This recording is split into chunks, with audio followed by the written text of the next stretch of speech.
উপলদা, উপলদা একটা উপায় বলে দাও, কি করে আমার দিদিকে খুঁজে পাবো? উপলদা, যে কোনো একটা উপায়। উপলদা, দিদিকে খুঁজে এনে দিন না। কেন?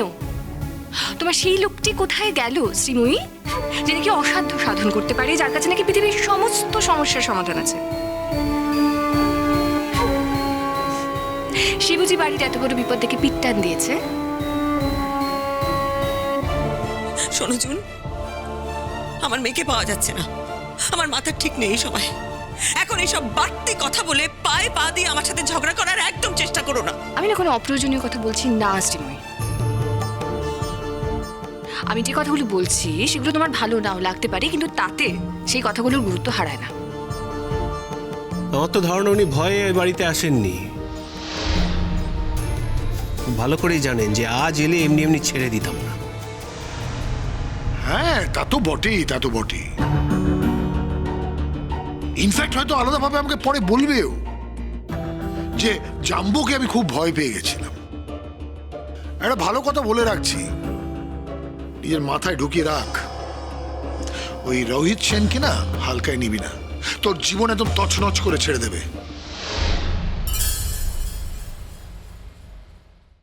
পাপা,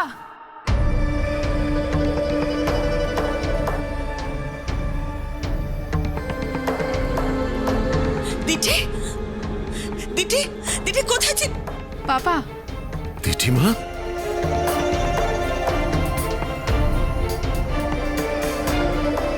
কোথায় ছিলে তুমি? কাউকে কিচ্ছু বলে যাওনি? তুমি জানো তোমাকে নিয়ে কত টেনশন হয় আমাদের।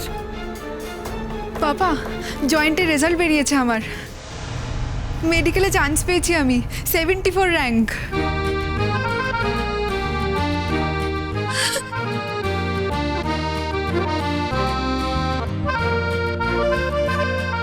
কি বলছিস তুই? তুই মেডিকেলে চান্স পেয়েছিস? কংগ্রাচুলেশনস। আচ্ছা, সেটা জানাসনি কেন?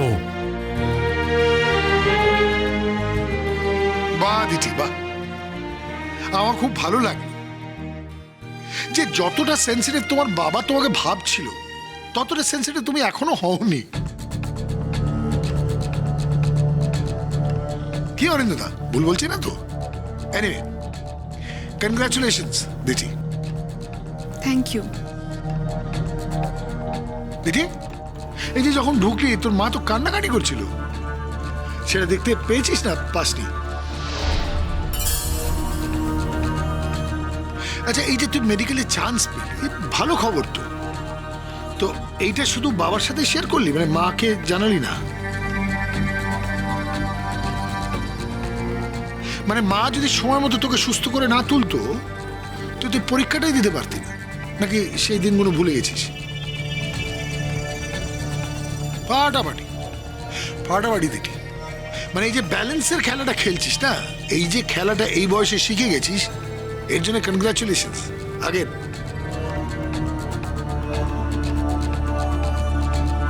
বৌদি, your crisis is over.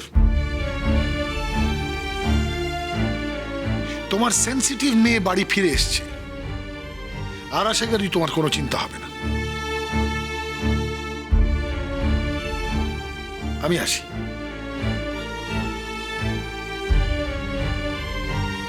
দিদি ভাই, হ্যাঁ ঠাম্মি। তাহলে তুমি ডাক্তারিতে চান্স পেয়ে গেলে বলো? যাক বাবা, দেখেছো ভেবে একবার, একই বাড়িতে এখন 3 জন ডাক্তার। মা, বন্ধুর বাড়িতে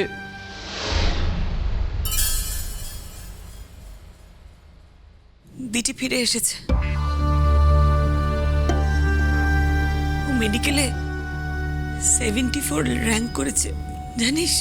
হ্যাঁ, সেটা খুব ভালো কথা, কিন্তু আমরা বাড়ির সবাই চিন্তা করছি, তোকে টানা ফোন করে যাচ্ছি, তুই ফোনটা সুইচ অফ রেখেছিলি কেন? খেয়াল করিনি কখন ফোনটা চার্জ আউট হয়ে গেছে। কালকে রাতে চার্জ দিতে ভুলে গেছিলাম। সে তো বুঝলাম, কিন্তু দেখো দিদিভাই, তুমি তো আফটার অল ডাক্তারিতে চান্স পেয়েছো। আশা করি তুমি খুব ভালো ডাক্তার হবে। থ্যাংক ইউ দাদু ভাই।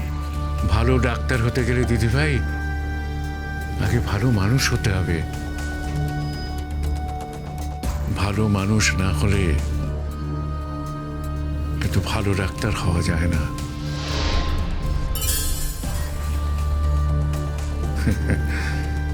এটাই আমি মনে করি। আমি খুব ভালো ডাক্তার হব দাদু ভাই, দেখো তুমি। বুঝলি দিদি ভাই, ভালো মানুষ হওয়ার চেষ্টাটা কিন্তু নিজের বাড়ি থেকেই শুরু করতে হয়। দেখো, যে মানুষটার জন্য আজকে তুমি ডাক্তারিতে চান্স পেয়েছো, তোমাকে জন্ম দিয়েছে, যে মানুষটা রাতের পর রাত জেগে তোমার সেবা শুশ্রূষা করেছে, তোমার বিপদের সময় সবচেয়ে আগে এগিয়ে এসেছে, সে মানুষটা তো তোমার মা। তাকে কিন্তু তুমি অকারণে অনেক আঘাত করেছো দিদি ভাই, অনেক আঘাত করেছো।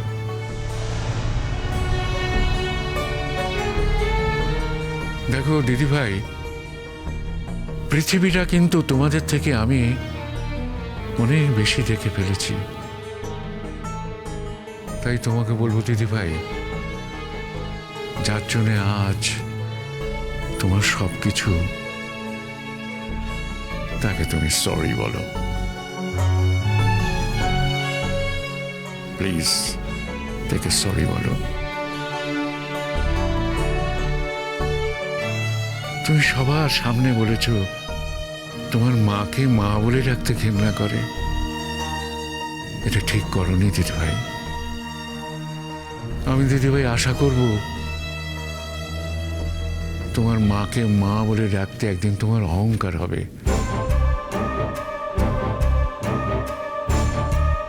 আর এই অহংকারটা আমি যেদিন থেকে দেখতে পাবো, সেদিন থেকে আমি নিশ্চিন্ত হয়ে যাব। আমার দিদিভাই সত্যি মানুষ হয়েছে, মানুষের মতো মানুষ হয়েছে।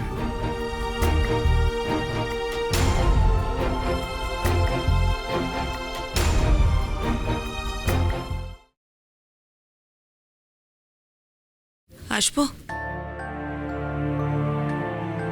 ইচ্ছে হলে এসো। তুমি তো এখন আর আমার সাথে কথা বলো না। তুমি আমার সন্তান, তোমার সাথে কথা না বলে আমি কখনো থাকতে পারি? তবে সেই সন্তান যখন তার মাকে বলে না যে মায়ের সাথে কথা বলতে তার ঘৃণা করে,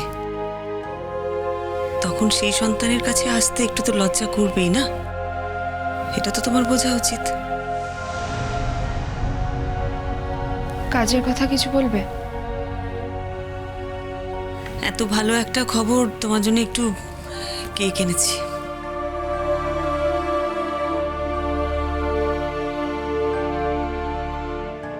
একটা কথা বলবো মা? বলো। তুমি আমাদের আগের মা হয়ে যেতে পারো না আবার? আমি তো কিছু বদলাইনি মা। তোমার মায়ের কাজ করতে যাওয়াটা যদি বদল হয়, সংসারের তাগিদে রোজগার করতে যাওয়াটা যদি বদল হয়, তাহলে সেই বদলটা তো তোমাকে মেনে নিতে হবে দিঠি। কারণ আমি এই বদল থেকে আবার আগের জায়গায় ফিরবো না। তোমাদের স্কুলের চাকরিটাই ভালো ছিল মা। এসব ডিরেক্টর হওয়ার কি দরকার ছিল? কেন দিঠি? মা যখন তো স্কুলে কুকিং টিচার হিসেবে জয়েন করলো, তুই কিন্তু সবচেয়ে বেশি আপত্তি করেছিলি। তুই বিষয়টা একেবারেই মেনে নিতে পারিসনি। ইনফ্যাক্ট সবাইকার সামনে তুই বলেছিলি যে তোর মা স্কুলে রাঁধুনিগিরি করতে যায়। আমি জানি তোর অন্যান্য বন্ধুদের মায়েরা কেউ ডাক্তার, কেউ ইঞ্জিনিয়ার, কেউ হয়তো আর্কিটেক্ট, কেউ আর্টিস্ট। তাদের নিয়ে তুই খুবই গর্ববোধ করিস। তুই এই গর্ববোধটা কিন্তু মাকে নিয়ে কোনোদিন করিসনি দিঠি। কিন্তু আমি নিশ্চিত মনে মনে তুই নিশ্চয়ই ভেবেছিস যে তোর মা এমন কাজ করবে যেটা নিয়ে তুই গর্ববোধ করবি। আজ যখন এই সুযোগটা এসেছে তখন সুযোগ আসেনি ছোটদা ভাই, সুযোগটা মাকে কেউ করে দিয়েছে। ঠিক বলেছিস, আমাকে কেউ সুযোগ করে দিয়েছে। কিন্তু শুধু সুযোগ করে দিলেই তো হলো না। সেই কাজের জায়গায় আমাকে কিন্তু আমার নিজের যোগ্যতা প্রমাণ করতে হবে। আর আমি যদি প্রমাণ না করতে পারি, এই কাজটা কিন্তু আমাকে ছেড়ে দিতে হবে। মানে আমি ছেড়ে দিতে বাধ্য হব। কি দিঠি দিদি ভাই, তোমার ভর্তি টর্তি হওয়ার কি হলো? এই তো দাদু ভাই, আর কদিনের মধ্যে অ্যাডমিশন শুরু হয়ে যাবে। ও, তাহলে তো অ্যাডমিশনের ব্যবস্থা করতে হয়। মা, কাজটা তুমি ছেড়ে দাও না। না, কেন না ছোট্ট ভাই? তুই তো আগের দিন বলছিলি তুই মায়ের কাজটা পছন্দ করিস না। ভুল করছিস। মায়ের কাজ নিয়ে আমাদের মধ্যে কোনো কথা হয়নি। নিশ্চয়ই হয়েছে, তুই বলিসনি মায়ের কাজের কোনো সময় নেই, মা যখন তখন রাত করে বাড়ি ফিরছে, বলিসনি? না, বলিনি। আমি মায়ের অফিস যাওয়াটাকে কটাক্ষ করে কোনো কথা বলিনি। কথাগুলো আমি বলেছিলাম রোহিত আঙ্কেলকে উপলক্ষ করে। দিটি, একবার ভালো করে ভেবে দেখতো, আজকে রোহিত আঙ্কেল যদি পিকচারে না থাকতো তুই কিন্তু মা সম্পর্কে কথাগুলো বলতিস না। ভেবে দেখ না, যদি পিসমশাই মাকে পৌঁছে দিত আমরা এই কথাগুলো বলতাম? কোনোদিনও বলতাম না। কিংবা তোর ওই জুন নামে মহিলা যদি আমাদের বাড়িতে না থাকতো, যদি পাপা রাত্রিবেলা মাকে নিয়ে বাড়ি ফিরতো, তাহলেও কোনো কথা আমাদের মাথায় আসতো না। এই পাড়া প্রতিবেশীরা কেউ কিচ্ছু কমেন্ট করতো না, কারণ বিষয়টা পুরো স্বাভাবিক হতো।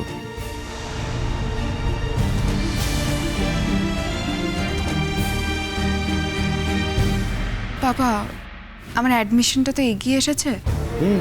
তুমি বলো কি টাকা পয়সা লাগবে? তুমি কেন কন্ট্রিবিউট করতে যাবে? তুমি দিঠির পড়াশোনার দায়িত্ব নেবে না নেবে না? একটা কথা কিন্তু আমি বলে দিচ্ছি মা, যাই হয়ে যাক, আমার যদি পড়া নাও হয় তাহলেও কিন্তু আমি রোহিত আঙ্কেলের টাকায় ডাক্তারি পড়বো না। রোহিত আঙ্কেলের টাকায় তোমায় আমি কোনোদিনও ডাক্তারি পড়াবো না দিঠি।